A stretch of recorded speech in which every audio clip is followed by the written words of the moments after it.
Good morning students. जैसे कि मैंने आपको गृह प्रबंध वाले पेपर के अंतर्गत कल मैंने आपको समय व्यवस्थापन के साधन के बारे में बताया था कि समय के व्यवस्थापन के कौन कौन से साधन होते हैं और उनका हमें किस तरीके से सदुपयोग करना चाहिए। तो वो मैंने आपको बहुत सारे अपने पिछले वीडियो में 6 7 8 जो हमारे जो समय प्रबंधन के जो साधन थे, टूल्स थे, वो मैंने आपको बताए थे। आज हम इसी कड़ी में समय प्रबंध की प्रक्रिया का अध्ययन करेंगे, यानी कि प्रोसेस ऑफ मैनेजिंग टाइम।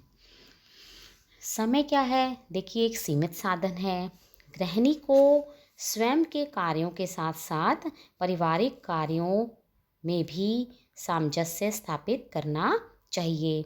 परिवार के सभी सदस्यों को पारिवारिक कार्यों के भार को बांट देना चाहिए। गृहिणी को चाहिए कि वह गृह निर्माण संबंधी उत्तरदायित्वों को परिवार के सदस्यों की रुचि के अनुसार बांट दे। प्रत्येक परिवार के पास क्योंकि उपलब्ध सीमित साधन होते हैं और साधन का परिवार में होने वाली विभिन्न क्रियाओं के बीच अनुकूलतम समायोजन ही समय प्रबंध कहलाता है। यानी कि हमें सीमित समय में सीमित साधनों का उपयोग करके उचित तरीके से हम कैसे अपने कार्य में अनुकूलता या समायोजन की जो स्थिति है वो ला सकते हैं, वही समय प्रबंध कहलाता है। इस समय प्रबंध की जो प्रक्रिया है, इसके मुख्य चरण निम्नलिखित हैं। देखिए, सबसे पहले है समय का आयोजन, दूसरा है समय योजना का नियंत्रण करना, कंट्रोल करना उस टाइम प्लान को, और जो तीसरा आता है वो समय आयोजन का मूल्यांकन यानी कि इवैल्यूएशन करना। अब देखिए, हम सबसे पहले बात करेंगे समय का आयोजन कैसे करते हैं। देखिए, समय की बचत के लिए योजना बनाना बहुत ही महत्वपूर्ण है। समय की जो योजना है उसके बनाने का अर्थ यह होता है कि किस समय में हमें कौन सा निश्चित कार्य करना है। इससे गृहिणी को कार्यों की सूची बना लेनी चाहिए। कार्यों को कितना समय लगेगा, उन कार्यों को कौन करेगा, इसको निश्चित कर लेना चाहिए। योजना बनाते समय हमें निम्नलिखित बातों को ध्यान में रखना चाहिए। देखिए, सबसे पहले योजना बनाते समय हमें क्या करना है? प्राथमिकता के अनुसार कार्यों को विभक्त करना चाहिए। दूसरा, योजना बनाते समय कार्यों का विभाजन इस प्रकार से करें कि प्रत्येक सदस्य को परिवार का उत्तरदायित्व मिल सके। कुछ समय उनके व्यक्तिगत रुचियों और कार्यों के लिए भी बचना चाहिए। तीसरा, सभी सदस्यों की रुचियों, आवश्यकताएं और कार्य की प्रकृति के अनुसार ही समय योजना बनानी चाहिए। फिर योजना क्या है कि फ्लेक्सिबल होनी चाहिए, आवश्यकता पड़ने पर उसमें परिवर्तन किया जा सके।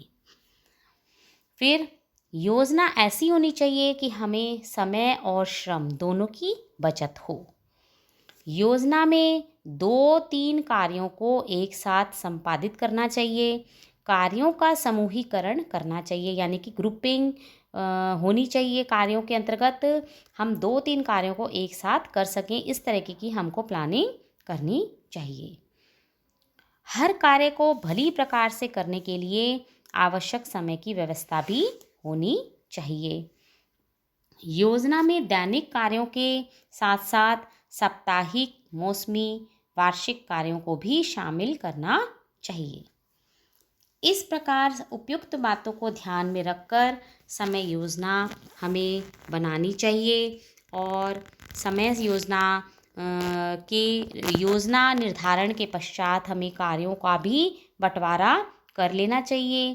कार्यों के विभाजन से पूर्व परिवार के सभी सदस्यों की परामर्श और सुविधा का भी हमें ध्यान में रखना चाहिए। परिवार की विभिन्न क्रियाओं की योजना बनाते समय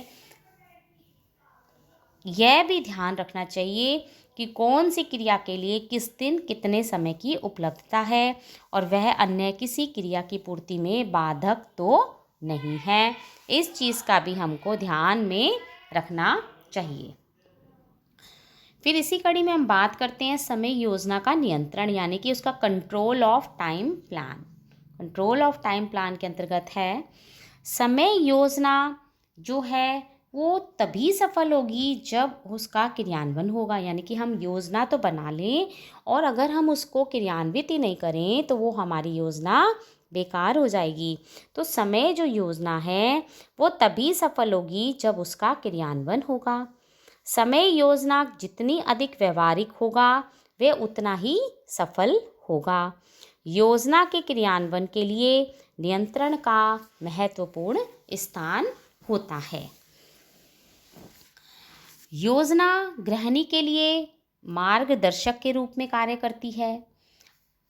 कई बार क्या होता है कि हम सोचते नहीं हैं और वो परिस्थितियां उत्पन्न होने पर कार्य में बाधा हो जाती है और नियंत्रण द्वारा ही उस योजना की सफलता पर हम वो कार्य आराम से कर सकते हैं। जैसे कि अचानक से घर में कोई मेहमान आ जाए, अचानक से कोई बीमार हो जाए आदि।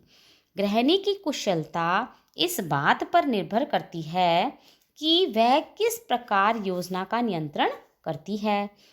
इस प्रत्याशित कार्य को वो परिवार के सदस्यों की सहायता से स्वयं अधिक कार्य करके या स्तर में परिवर्तन लाकर भी वो कर सकती है।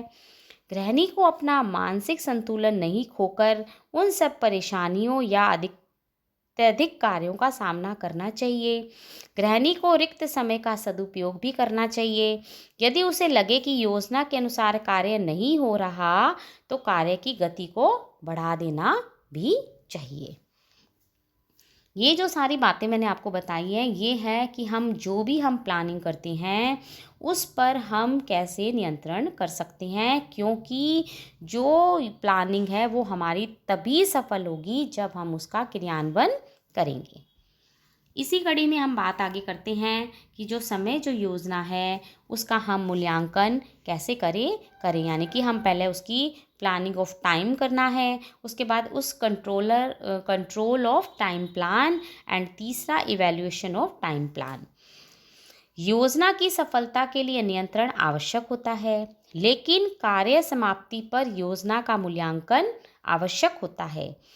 इसमें यह देखा जाता है कि हम योजना के उद्देश्य और कार्यों में जितनी सफलता हमें मिली है और किन कारणों से पूर्व सफलता प्राप्त नहीं हुई है और आने वाले समय में और भी अधिक बचत किस प्रकार से की जा सकती है, इन सब बातों का हमको ध्यान में रखना चाहिए।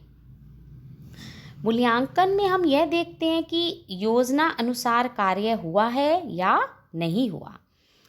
इस मूल्यांकन से आगे की योजनाओं के लिए हमें सहायता मिलती है। दैनिक योजना का रात्रि में, साप्ताहिक योजना का सप्ताह के अंत में और मासिक योजना का महीने के अंत में मूल्यांकन लेना चाहिए। यानी कि अगर हम डेली प्लान करते हैं तो हमें डेली, और वीकली है तो वीकली, और मंथली है तो मंथली।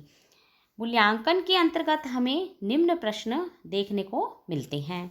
देखिए सबसे पहले कि योजना कितनी व्यवहारशील रही। दूसरा, योजना में कोई कमी थी।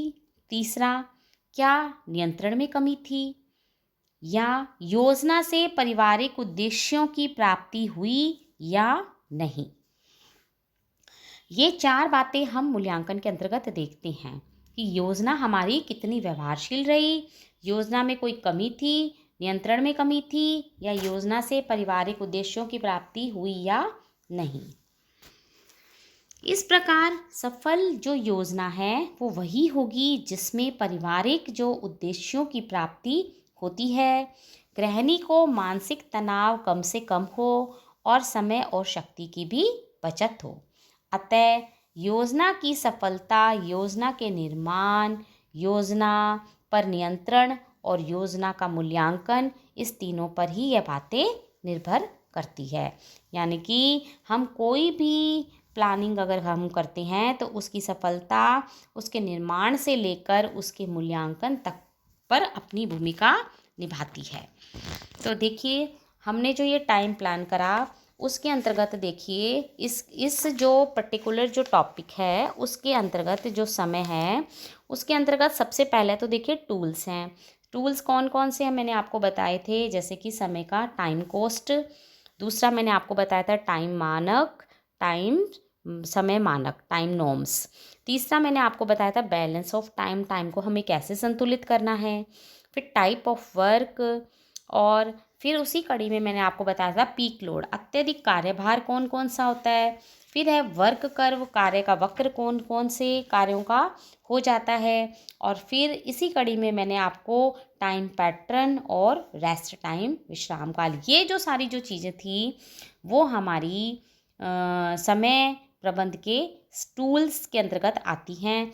और अगर हम समय प्रबंध की प्रक्रिया के बारे में बात करते हैं तो वो समय प्रबंध की जो प्रक्रिया है वो हमारी 3 भागों में समय का आयोजन, समय आयोजन का नियंत्रण और समय योजना का मूल्यांकन, ये तीनों चीज़ें मैंने आपको अपनी वीडियो में बताई है।